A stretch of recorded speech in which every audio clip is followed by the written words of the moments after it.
Olá, pessoal! Estamos começando mais um SoloCast, podcast do Solo Agro, programa de educação continuada em agricultura sustentável da Exalc USP.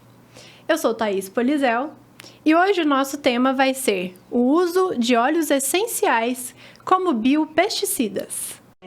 Começa agora, SoloCast, o podcast do Solo Agro, que traz de uma forma fácil para você ouvinte o conhecimento de especialistas no assunto.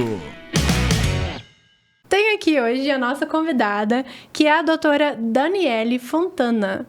Olá, doutora Daniele, tudo bem? É um prazer tê-la aqui conosco hoje. Olá, Thaís. Olá, todo mundo. Prazer é uma satisfação minha estar aqui hoje também, pelo convite de vocês. Muito obrigada. Vamos entender um pouquinho do histórico profissional da doutora Daniele. Ela é engenheira agrônoma e mestre em agronomia pela Universidade Federal de Santa Maria, especialista em agronegócios e marketing pela Exalc USP e doutora em fitotecnia também pela Exalc USP. Trabalhou como desenvolvedora de mercado da agrobiológica sustentabilidade na região sul do Brasil entre 2021 e 2023. Atualmente é gerente de produtos na mesma empresa. Tem afinidade nas áreas de controle biológico, fitopatologia e produção vegetal. É apaixonada por comunicação, geração de valor e inovação tecnológica e ela é filha de produtores rurais. Então, para a gente começar com o nosso tema, né, Daniele? Posso te chamar de Daniele? Pode, fique à vontade. Quase que eu chamo de Dani, né? Mais um pouquinho você já pode chamar de Dani. Mais um pouquinho vou chamar de Dani. Vamos então conversar sobre os óleos essenciais, né? Sobre o uso deles como biopesticidas. Mas para a gente entender um pouquinho, né? Fala o que são os óleos essenciais, Daniele. Perfeito, Thaís. Para a gente entender, né, até como eles funcionam, é importante entender de onde que eles vêm, né? Uhum. Os óleos essenciais hoje, em sua grande maioria, eles são extraídos de plantas medicinais. E essas plantas medicinais, elas têm duas formas de crescer e se proteger, né? O metabolismo primário, que é o seu crescimento e seu desenvolvimento, e o secundário, que é a parte de proteção, atração de polinizadores, reprodução, tá? Então, nesse metabolismo secundário, algumas plantas desenvolveram em si, na sua fisiologia, né, a produção desses óleos essenciais que podem ser extraídos dessas plantas e aí sim utilizados tanto na cosmética, que é muito utilizada hoje em dia, na medicina, e hoje também a gente vai falar sobre eles na aplicação da agricultura, controlando pragas e doenças, né? Sim, e assim, já indo direto ao assunto, então, né? Como que a gente pode ver o uso desses óleos essenciais na agricultura? Como que é a aplicabilidade? Eu queria entender um pouco de como que começa até chegar a ser utilizado ali no campo. Uhum. Hoje, não existem muitos produtos à base de óleos essenciais comercialmente disponíveis, né, para o produtor utilizar. Por isso que é um tema que a gente precisa muito discutir ainda na prospecção, na parte de screening, né? Porque ele tudo inicia na parte de screening, onde a gente vai selecionar qual que é o melhor óleo essencial ou qual que é a melhor composição de óleo essencial que tem ação sobre aquela praga ou sobre aquela doença ou até mesmo sobre aquela planta daninha, tá? Então, nessa parte de screening, muitos pesquisadores, muitas empresas estudam, né, qual é a composição desse óleo advindo das plantas, né? E dependendo da composição, faz uma prospecção, seja ela desenvolvendo uma formulação com algum ativo sintético que fique semelhante ao óleo essencial, ou até mesmo utilizando a própria espécie vegetal como um grande extrativo, né? Extraia o óleo essencial e aí produz o produto para ser aplicado no campo. Mas entre a nossa seleção do início, né, na parte de pesquisa até a aplicação, é um caminho longo, né? É um caminho, muitas vezes, cheio de dificuldades que precisam ser superadas, né, para que a gente possa desenvolver alguns produtos. O óleo essencial, por si só, né, a gente comentou que ele tem vários componentes. Mas essas plantas, quando elas são produzidas na região sul ou na região norte, ela vai alterar a composição química do óleo essencial. Isso quer dizer o quê? Que a gente já não tem óleos essenciais com uma produção constante no Brasil, né? Isso pode alterar a composição química, logo, isso pode alterar a eficiência de controle. Então, são vários detalhes, né, que a gente precisa ainda entender melhor, precisa ter pesquisas mais aplicadas nesse sentido, para que a gente possa ter alguns parâmetros, né, de composições químicas, para que a gente possa depois ter um produto que tenha lá de 20% a 40% de linalol e seja aceitável no mercado, tá? E aí, quando a gente fala da parte de aplicação que você perguntou, né, Thaís, a gente tem muitas formas de utilizar esse produto na agricultura, né, como fungicidas, inseticidas, nematicidas, até adjuvantes, né, são utilizados hoje à base de óleos essenciais. E eles precisam também, de alguma forma, entrar no manejo do produtor, né, para que ele tenha esse produto acessível no seu comércio, né, e que também é uma dificuldade, que a gente não tem uma grande oferta de matéria-prima. E aí, sim, ele escolha o óleo essencial como parte do seu manejo para o seu controle, né, na sua lavoura. E, assim, você como uma pesquisadora nesse sentido, né, assim, que tem a expertise nisso, como que você enxerga a aceitação do produtor em relação ao óleo essencial? É mais utilizado o produto químico de forma sintetizada, né? O óleo essencial, o uso dele é um uso bruto, né? Assim, eu fiquei bastante interessada nesse sentido. É um uso bruto, porque como você fala que ele pode ser modificado dependendo da região do Brasil, então quer dizer que, na minha cabeça, eu fiquei, nossa, então deve que não é algo sintetizado, né? Como um produto químico, um inseticida, enfim. Como que voltar lá na primeira pergunta, né? Como que é essa aceitação e como que é o uso no final das contas no campo? Claro. A aceitação, assim, eu trabalhei um tempo no campo, sou filha de produtores também, então eu tenho uma noção de como vai ser aplicado esse produto lá na lavoura, lá no produtor. O produtor hoje, ele está querendo resolver o problema dele, né? E o problema dele é que ele perde produtividade por pragas e doenças, né? Claro que existem os meios mais fáceis e os meios que resolvem o problema dele, né? Só que hoje os meios mais fáceis, que são aplicações de produtos sintéticos, a gente tem dificuldades no campo pelas resistências que são encontradas, né? Seja de pragas, seja de doenças. Esse é um problema. Até quando a gente fala do uso de produtos biológicos, né? Ele surgiu e ele tem ganhado fama e destaque porque o produtor precisa utilizar uma ferramenta a mais para controlar suas pragas e suas doenças. Quando a gente fala de óleo essencial, que também é uma inovação, né?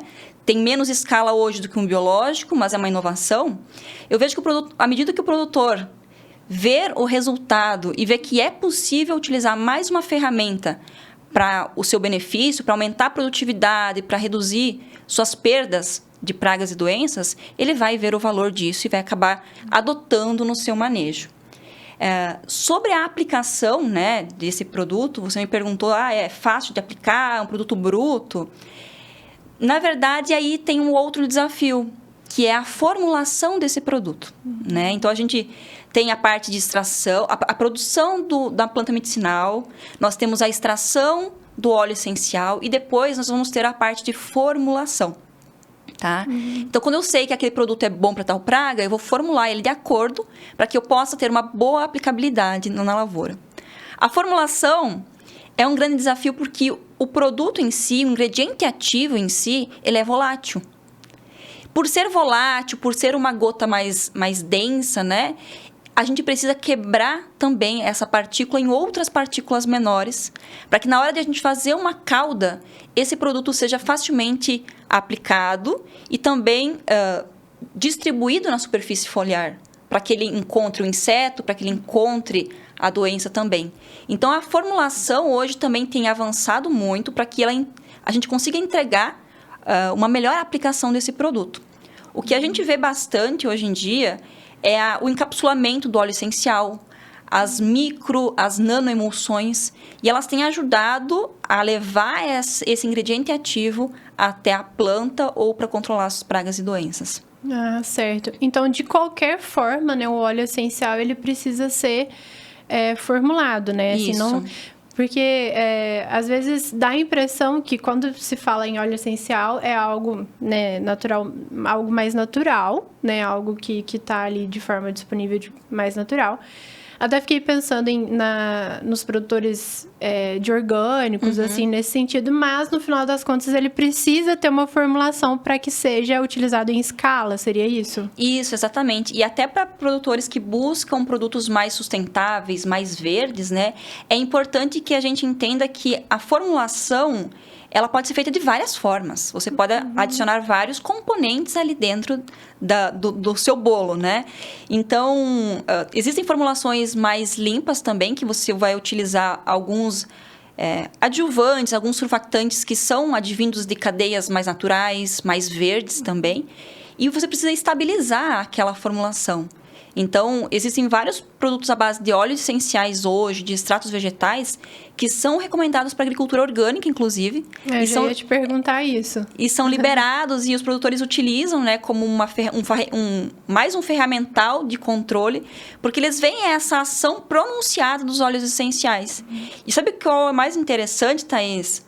Hoje, quando a gente fala de óleo essencial, né, ele pode, claro, eu posso sintetizar uma molécula semelhante ao óleo essencial, mas quando eu utilizo o óleo essencial por si só, que tem lá de 20 a 200 constituintes químicos, eu utilizo ele, eu reduzo drasticamente as chances de ter resistência.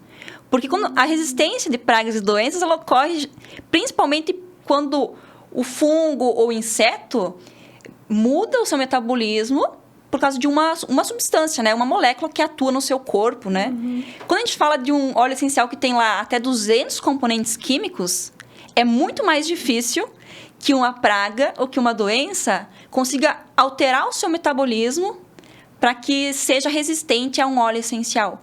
Então, muitas vezes, plantas medicinais que produzem compostos que são mais ricos, né, mais diversos, eles têm sido mais potentes no controle das pragas e doenças. Nossa, interessante isso.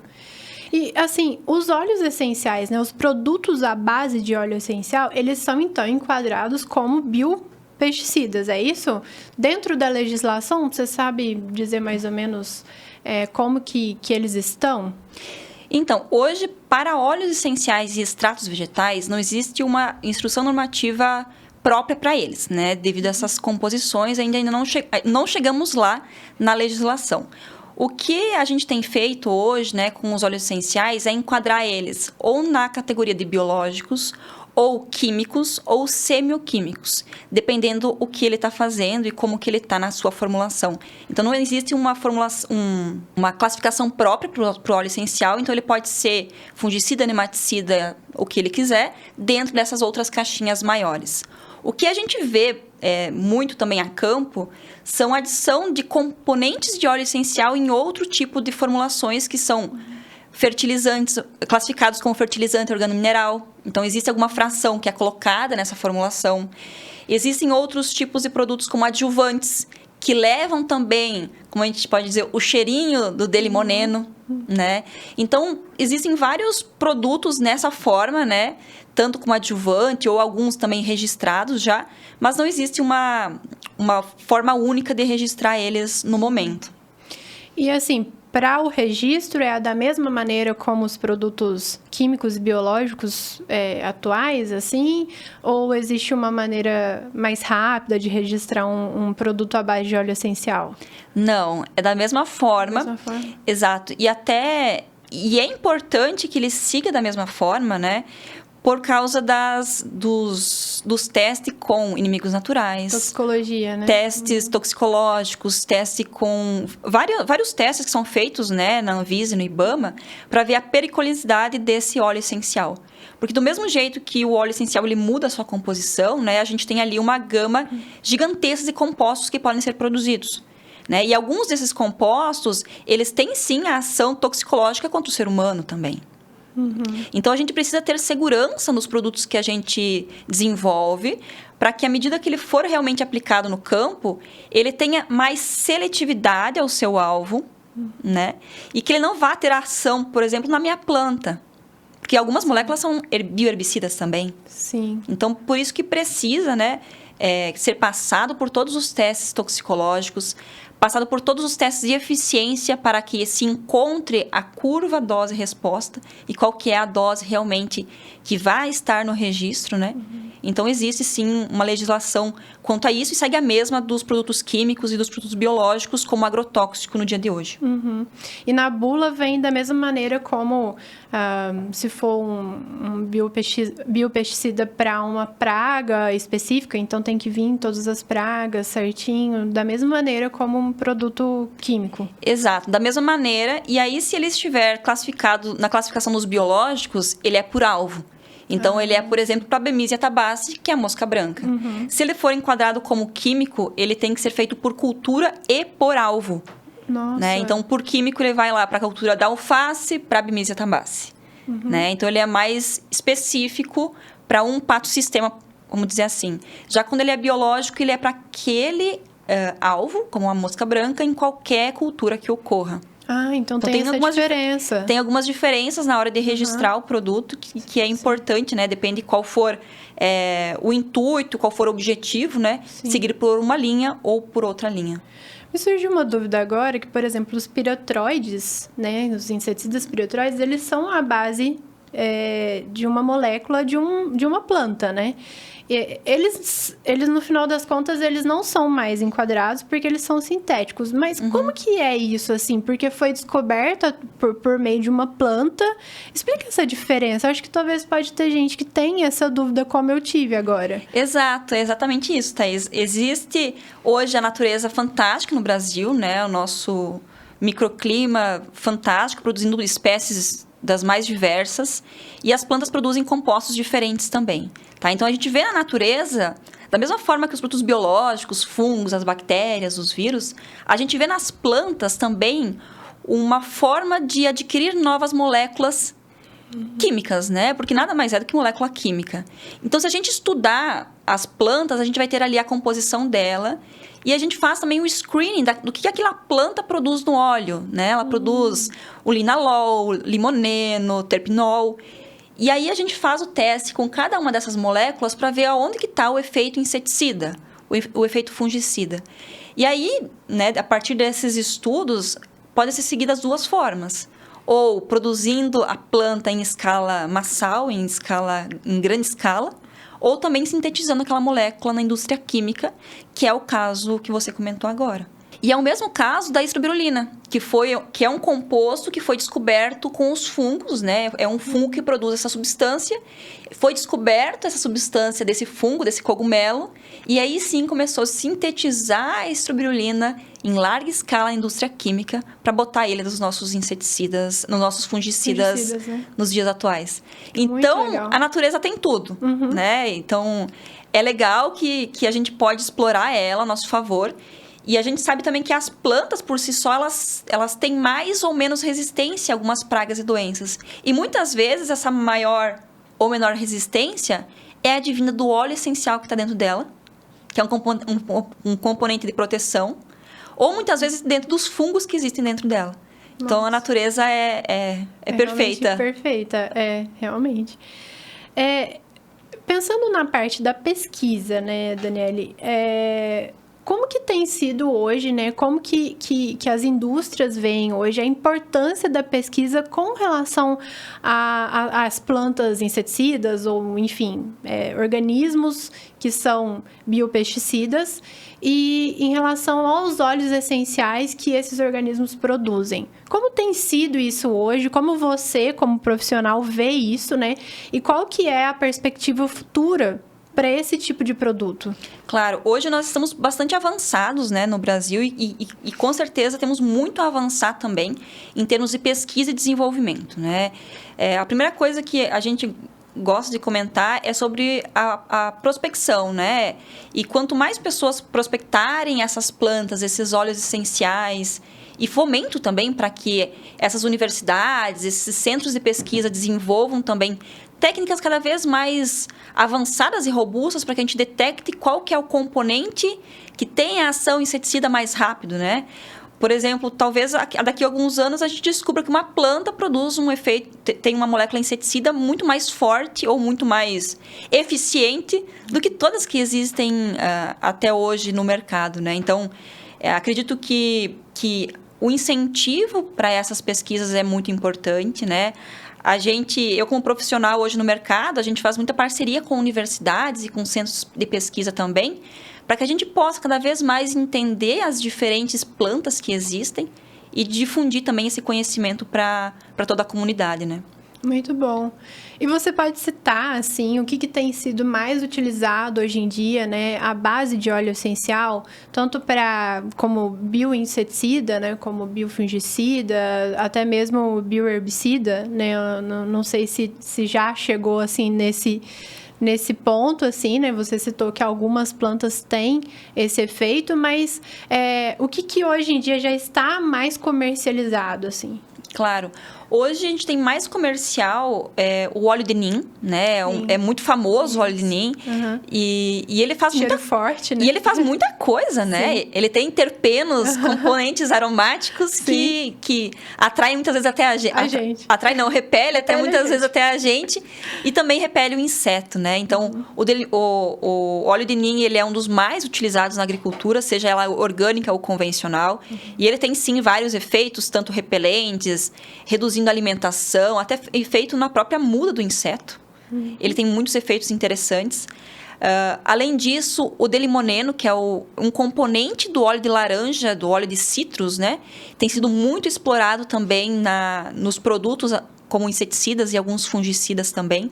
O delimoneno, para você ter uma ideia, ele tem um efeito muito pronunciado sobre alguns fungos da agricultura, né? E ajuda também a controlar algumas pragas, como mosca branca, cigarrinha do milho.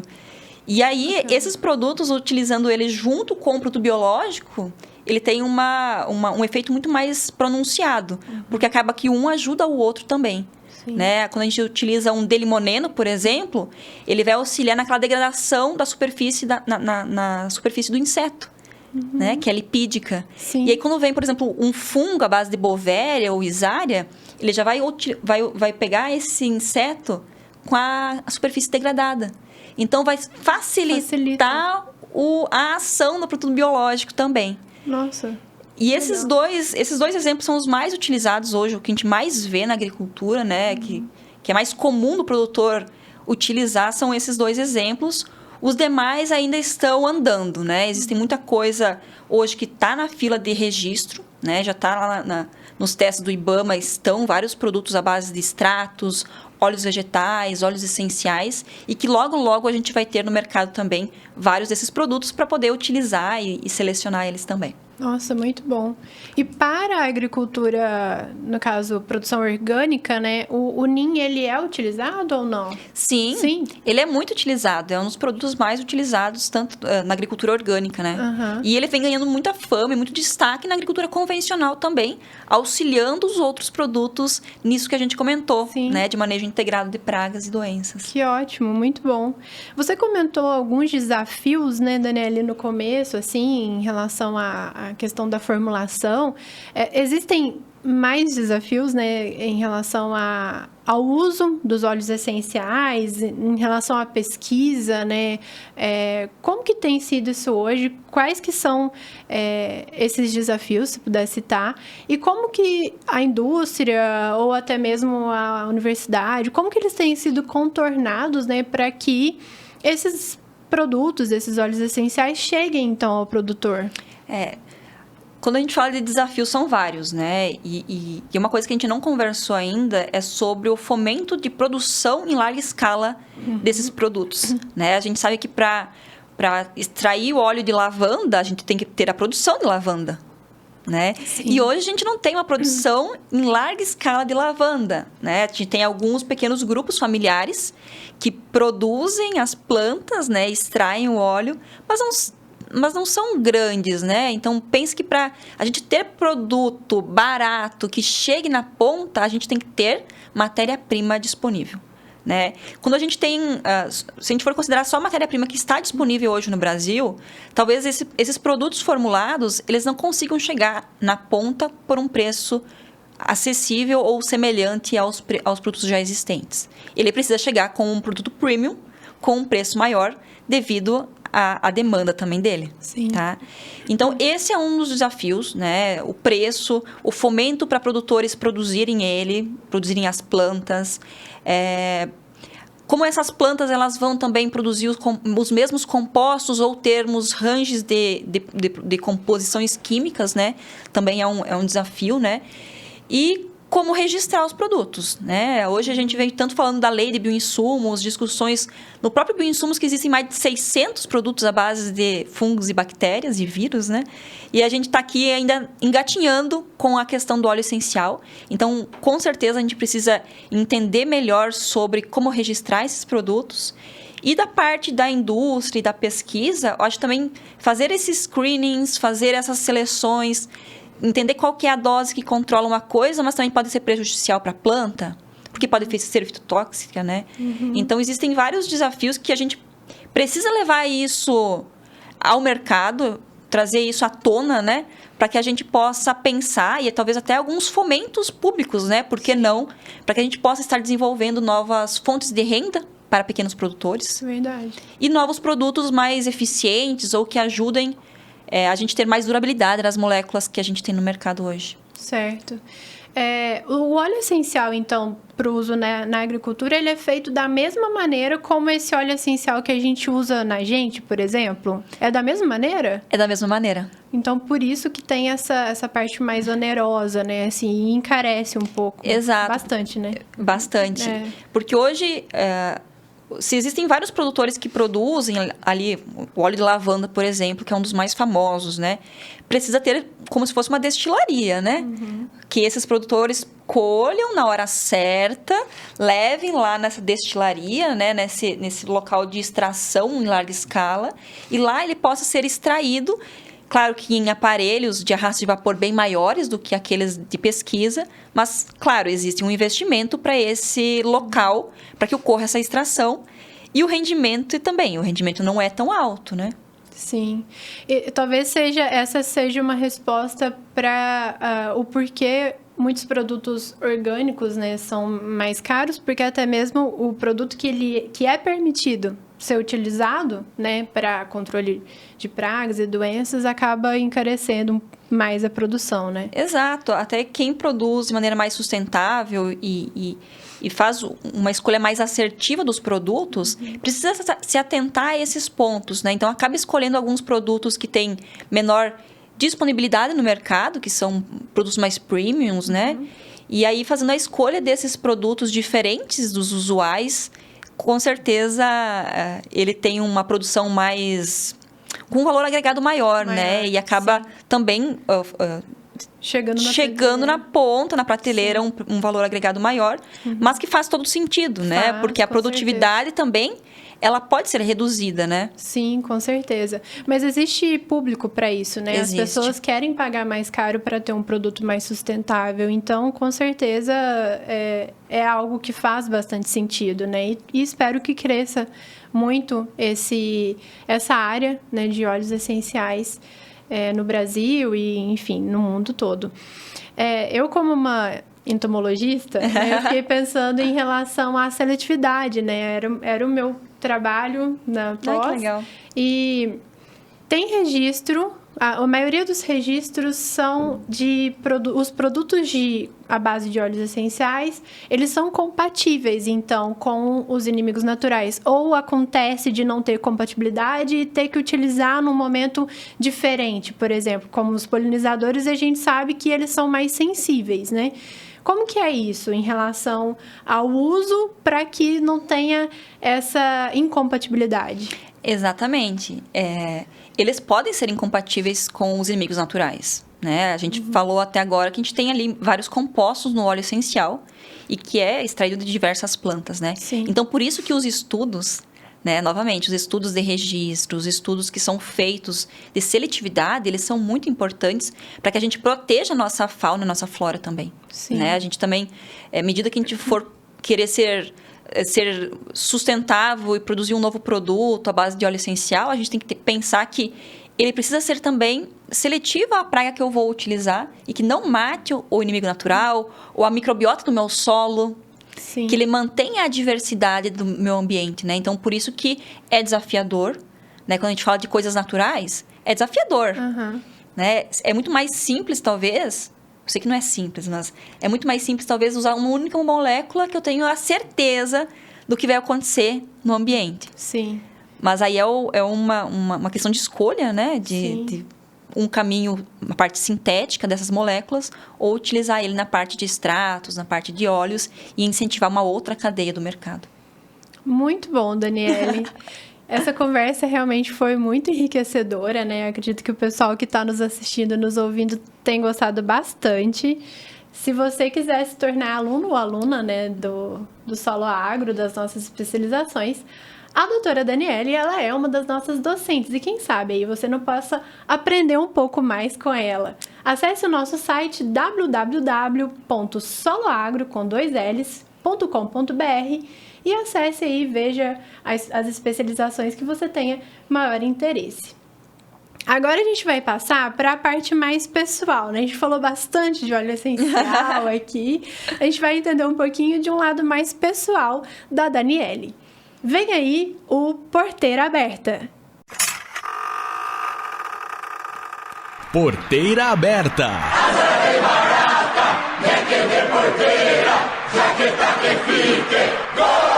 Um momento descontraído com nossos especialistas. Aumenta o som que a nossa prosa é agora.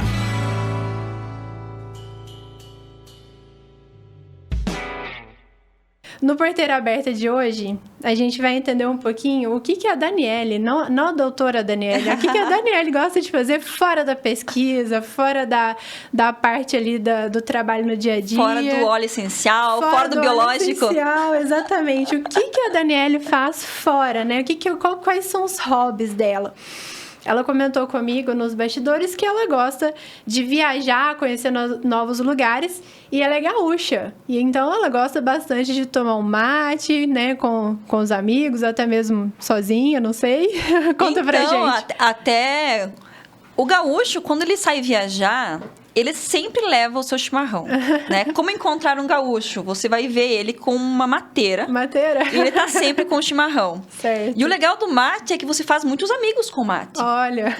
Se você for com um mate, uma mateira, num evento, no Mato Grosso, no Goiás, quem for gaúcho ou tiver descendência, vai vir perto de você, porque vai fazer uma roda de chimarrão, e isso torna o ambiente mais gostoso, né? Então, é uma coisa que eu gosto muito e não perco também o costume, né? Eu aprendi com os meus pais lá no Rio Grande do Sul a tomar chimarrão, e não existe sentar na frente do computador, estudar ou trabalhar sem o chimarrão. Mesmo em São Paulo, mesmo aqui que é calor, né? A gente sempre tem esse costume. Então, chimarrão com certeza em tudo que eu for fazer, tá? E outras coisas que eu gosto de fazer também é viajar, né? Eu sou apaixonada por novos lugares e eu descobri recentemente que eu não gosto de praia. Não gosta? Não, todo mundo gosta de praia, de sol, de calor, água, areia. A última vez que eu fui pra praia me deu até alergia de sol e areia. Ah, não acredito. Sim. Então, eu comecei a explorar novos hobbies também, né? Novos locais para que eu pudesse visitar, que não fosse praia, e eu pudesse conhecer, pudesse aproveitar. E aí, recentemente, a gente fez uma viagem para a Mata Amazônica. Olha! E foi muito legal. E aí eu descobri, nossa, realmente eu gosto do mato. Eu gosto da natureza. Aquele contato com a natureza me traz, assim, uma nostalgia de casa, tranquilidade, uma paz. Sim. E aí, nessa última viagem que a gente fez para a Amazônia, a gente fez eu nunca fiz nenhum esporte radical, né? Não sou uma pessoa tão radical ainda, né? Aí, tinha um passeio chamado arvorismo. Não sei se vocês já fizeram, mas... Já ouvi falar. É muito bom. Eu não sabia disso também. Não sabia que eu gostava. A gente escalando árvores, fazendo a passagem sobre as árvores. Que legal. Eu achei maravilhoso aquele contato. Fizemos várias trilhas para entender também sobre quais são as plantas. De novo, as plantas, né? As plantas, tá sempre com as plantas. Quais são as plantas que são nativas de lá e são muito diferentes, né? Então, a gente fez uma um tour guiado com um engenheiro florestal na Mata Amazônica. E ele foi contando a história das plantas e os cogumelos. Tinham cogumelos muito diferentes também. A serrapilheira maravilhosa. E aquele contato foi enriquecedor para mim. Aí eu falei assim, não, agora eu sei que eu gosto de mato. Prefiro mato do que praia, né? Então, agora um novo hobby é entrar em mato, em mata, em floresta. Eu tenho medo também, tá? Não é bem assim. Mas adoro viajar, né? É um hobby que eu desenvolvi e eu acho que já por morar longe dos meus pais, né? Os meus pais moram lá e a gente tá sempre na estrada. Eu tô sempre indo pra lá pra visitar eles. E aí, no último mês, eu tive um desafio incrível também. Eu precisava aprender a falar inglês. E eu pensei, o que eu vou fazer? Preciso me desafiar, né? Vou ficar um mês fora, né? E aí, eu nunca tinha saído do Brasil também. Peguei minha malinha e fui pra Inglaterra. Fiquei um mês na Inglaterra, sozinha, né? Sem amigos, né? Fui pra estudar inglês. E aí, teve um final de semana que eu consegui uma passagem e fui pra Paris. Nossa. Então, eu não falava direito inglês, né? Tava aprendendo, né? E o francês. E aí eu fui lá falar francês. Mas quando eu cheguei no meio da França lá, meu celular descarregou também. Deu uns perrengues chique também. Eita. Mas quando eu cheguei lá, eu entendi que eu era capaz de qualquer coisa. Nossa, falei assim, nossa, realmente eu superei esse desafio e hoje eu sou capaz de ir em qualquer lugar, eu sou capaz de fazer qualquer coisa. Então, as viagens, elas são enriquecedoras, né? A gente precisa aprender também a fazer o que a gente gosta. Sim. E se desafiar para crescer, né? É um desafio, né? Você encarar uma nova realidade como essa situação que você viveu, né? Com certeza. E, assim, saindo um pouquinho dessa parte do seu hobby, né? Eu fiquei curiosa para saber o que os seus pais produzem, né? Assim, eu sei que não é do hobby, mas eu falei assim, vou entender um pouquinho o que é a história dela. E seus pais são produtores, então, no Sul? São produtores, e são produtores de tomate. De tomate? É, a cultura que mais dá praga e doença, né? Sim. Por isso, tem tudo a ver o que eu faço da minha vida hoje, né? Que legal, muito bom. Quando eu era criança, os meus pais, eles tinham produção de frutas, né? Eles produziam uva e figo. E aí, depois que ocorreu um problema de pérola da terra, fusariose e nematóide, meu pai mudou de profissão. Mudou de cultivo e começou a trabalhar em estufas, né? Aí, em estufas, eu tava já indo pra faculdade e dava muito problema de fusário, nematóide, talo oco, traça do tomateiro, mosca branca. Nossa. Muito, assim, muito problema. Sim. E aí, eu via, muitas vezes, o meu pai preocupado porque o que ele utilizava não funcionava, qual que era o melhor produto para ser utilizado, o melhor ingrediente ativo. E aí eu comecei a estudar bula. Loucura, né? Comecei a estudar, porque eu queria ensinar pro meu pai, né? Então, comecei a ir atrás dessas bulas, por que funciona, por que não funciona. E aí eu fui nota 10 em fitopatologia aquele semestre também. Que legal. Né? De tanto que eu tinha gostado. E aí é esse desafio, né? O produtor de tomate, ele experimenta tudo. Então, ele, com certeza... Muita praga. Tem muita praga, muita doença e é um conhecedor. Sim. Né? O produtor de tomate, ele é um especialista. Sim, com certeza. Ai, que legal, assim, matou a minha curiosidade. Matei a curiosidade.